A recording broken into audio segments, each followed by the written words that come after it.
আসসালামু আলাইকুম ওয়া রাহমাতুল্লাহি ওয়া বারাকাতুহু। আজ এই আমলটি করেছি, লক্ষ লক্ষ টাকা পেয়েছি। আল্লাহ গায়েবীভাবে টাকা দিয়েছে। আপনারা নিজেরাই আশ্চর্য হয়ে যাবেন এই ছোট্ট একটি আমল করে। এটা এমন একটি আমল, এই আমলটি যে ব্যক্তি করবে সেই ব্যক্তির কাছে আল্লাহ তাআলা গায়েবীভাবে লক্ষ লক্ষ টাকা পৌঁছে দিবে।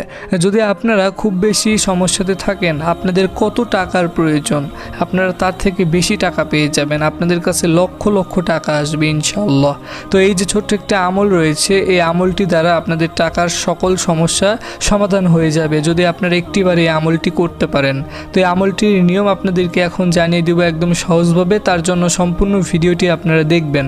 যদি ভিডিওটি টেনে টেনে দেখেন বা সম্পূর্ণ না দেখেন তাহলে এই আমল করে কোনো কাজ হবে না। তো এই আমলটি করার জন্য একটি দোয়া রয়েছে, যে দোয়া অত্যন্ত ছোট এবং সহজ দোয়া। সেই দোয়াটির মাধ্যমে আপনাদের কাছে লক্ষ লক্ষ টাকা মহান আল্লাহ রাব্বুল আলামিন গায়েবীভাবে পৌঁছে দিবে। গায়েবীভাবে বলতে আপনাদের কাছে এমনভাবে আসবে যে আপনারা নিজেরা আশ্চর্য হয়ে যাবেন, এবং সেটা যে কোনো মানুষের মাধ্যমে আপনাদের কাছে লক্ষ লক্ষ টাকা আসতে পারে, বা আপনাদের কাছে যে কোনো উসিলার মাধ্যমে টাকা আসতে পারে। কিন্তু মনে রাখবেন, এই আমলটি আপনারা যেই দিন করবেন ইনশাআল্লাহ সেই দিনই আপনাদের কাছে লক্ষ লক্ষ টাকা চলে আসবে। তো এই আমলটি করার জন্য যা যা করতে হবে সেই সম্পূর্ণ নিয়ম তো আপনাদেরকে শুরু থেকে শেষ পর্যন্ত বলতে হবে। তো আমি একদম সহজভাবে বুঝিয়ে আপনাদেরকে বলে দিব। তার আগে অবশ্যই আপনারা এই ভিডিওতে এখনও যারা লাইক দেননি লাইক দিবেন, এবং এরকম আরও নতুন নতুন আমলের ভিডিও পেতে অবশ্যই চ্যানেলটি সাবস্ক্রাইব করে পাশে থাকা অল নোটিফিকেশন অন করে রাখবেন। আর আগে থেকে আপনারা এই চ্যানেলটি যারা সাবস্ক্রাইব করে রেখেছেন আপনাদের জন্য অনেক বেশি ভালোবাসা রইল। তো আপনারা এই আমলটি যারা করবেন আপনাদেরকে বলবো অবশ্যই আমার কথাগুলো মনোযোগ দিয়ে শুনবেন। বিশেষ করে এখন থেকে আপনাদেরকে যে নিয়মগুলো বলে দিব, এই নিয়মগুলো আপনারা যদি একটু মিস করেন তাহলে কিন্তু হবে না। অবশ্যই আপনাদের এই আমলটি করার জন্য শুরু থেকে শেষ পর্যন্ত সম্পূর্ণ বিষয় বুঝে আপনাদের তারপর আমলটি করতে হবে। তো প্রথমত বলে রাখি, এই আমলটি করার জন্য আপনাদের জাস্ট একটি দোয়া মুখস্থ করতে হবে, যে দোয়াটির ভিতরে অনেক শক্তি রয়েছে, খুবই পাওয়ারফুল দোয়া। তো আপনারা এই যে দোয়াটির কথা শুনছেন অনেকক্ষণ হলো, আপনাদেরকে ভিডিওর শুরু থেকে শেষ পর্যন্ত এই দোয়াটির কথাই জানিয়ে দিব, কারণ এই দোয়াটি পড়ার একটি নিয়ম রয়েছে। আপনারা যদি আপনাদের মতো করে শুধু সেই দোয়াটি পড়েন তাহলে হবে না। তো দোয়াটি তো আপনাদেরকে জানিয়ে দিব, তার আগে আপনাদেরকে নিয়মগুলো বলে দিই এবং আপনাদের কি কি করতে হবে সেটা বলে দিই। তো প্রথমত বলে রাখি, আপনারা যখন এই আমলটি করবেন, এই আমলটি কিন্তু মহিলা পুরুষ হিন্দু মুসলিম সকলেই করতে পারবেন, কিন্তু সকলকেই পাক পবিত্র অবস্থায় উজু অবস্থায় আমলটি করতে হবে। তো আপনারা যখন পাক পবিত্র অবস্থায় উজু অবস্থায় আমলটি করবেন তখন কিন্তু অবশ্যই কোনো সময় লাগবে না, সেটা যে কোনো সময় হতে পারে। আপনাদের যখনই অনেক বেশি টাকার প্রয়োজন হবে, সেটা দিনের বেলা হতে পারে, রাতের বেলা হতে পারে, সন্ধ্যার সময় হতে পারে, বিকেলে হতে পারে, দুপুরে হতে পারে, যে কোনো টাইম হতে পারে। তো আপনারা সেই সময় শুধুমাত্র অজু করবেন এবং পাক পবিত্র অবস্থায় থাকবেন। তো অজু করার পরেই তারপর আপনারা কেবলামুখী হয়ে একটি পরিষ্কার পরিচ্ছন্ন জায়গাতে বসবেন। আর আপনারা চেষ্টা করবেন যদি সেই জায়গাতে জায়নামাজ বিছিয়ে বসতে পারেন তাহলে সব থেকে ভালো হবে, বা আপনারা চাইলে অন্যান্য কাপড় বা পরিষ্কার পরিচ্ছন্ন আপনারা যে কোনো চাদর বা কাপড় বা ওড়না যেটাই হোক আপনারা নিচে বা আপনার বিছানা যে রয়েছে সেখানে আপনারা পেরে সেখানে বসতে পারেন, বা আপনারা চাইলে অন্য যেখানে জায়গাতেও বসতে পারবেন, বা মসজিদেও এই আমলটি করতে পারবেন। আপনাদের যেখানে সুবিধা হবে আপনারা সেই জায়গাতে আমল করবেন, তবে সেই জায়গাতে যেন কোনো প্রকার কোনো মানুষ আপনাকে ডাকাডাকি না করে, এটা আপনাদের অবশ্যই খেয়াল রাখতে হবে। কারণ আপনারা যদি আমলটি করার সময় কারোর সঙ্গে কোনো প্রকার কোনো কথা বলেন তাহলে কিন্তু আমলটি ভঙ্গ হবে এবং তখন আমল করে কোনো রেজাল্ট আসবে না। তো যদি এমন হতে পারে যে আপনারা একবার আমল স্টার্ট করছেন, হয়তো আপনাদেরকে কেউ ডাকাডাকি করলো বা আপনাদের কোনো প্রয়োজন হলো, সেক্ষেত্রে সমস্যা নেই, তখন আবার আপনারা নতুন করে আমলটি চালু করবেন। তো আপনারা প্রথমত এই আমলটি করার জন্য এই নিয়মগুলো অবশ্যই মানবেন। মানার পর আপনার কেবলামুখী হয়ে উজু অবস্থায় বসবেন। বসার পরে তারপর মূলত আপনাদের এই আমলটি যে দোয়া রয়েছে সেই দোয়াটি আপনাদেরকে একটি নিয়মে পড়তে হবে। এই আমলটির দোয়া পড়ার আগে আপনাদের অবশ্যই সকলকে আউযু বিল্লাহি মিনাশ শাইতানির রাজিম এবং বিসমিল্লাহির রহমানির রহিম এই দুইটি দোয়া জানতে হবে এবং মুখস্থ থাকতে হবে।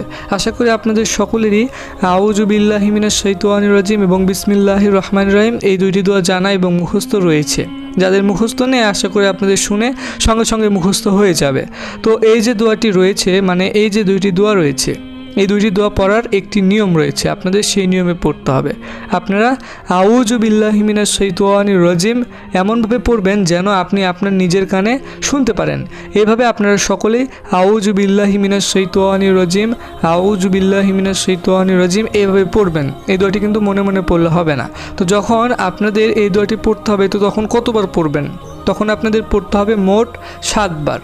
যখনই আপনাদের 7 বার পড়া হয়ে যাবে তারপর আপনারা মূলত বিসমিল্লাহির রহমানির রহিম এই দোয়া পড়বেন। বিসমিল্লাহির রহমানির রহিম এই দোয়া কিন্তু আপনাদের আউযু বিল্লাহি মিনাশ শাইতানির রাজিম এই দোয়ার মতো পড়তে হবে না। আপনারা বিসমিল্লাহির রহমানির রহিম মনে মনে পড়বেন। মনে মনে যখন আপনারা পড়বেন তখন আপনাদের পড়তে হবে মোট 70 বার।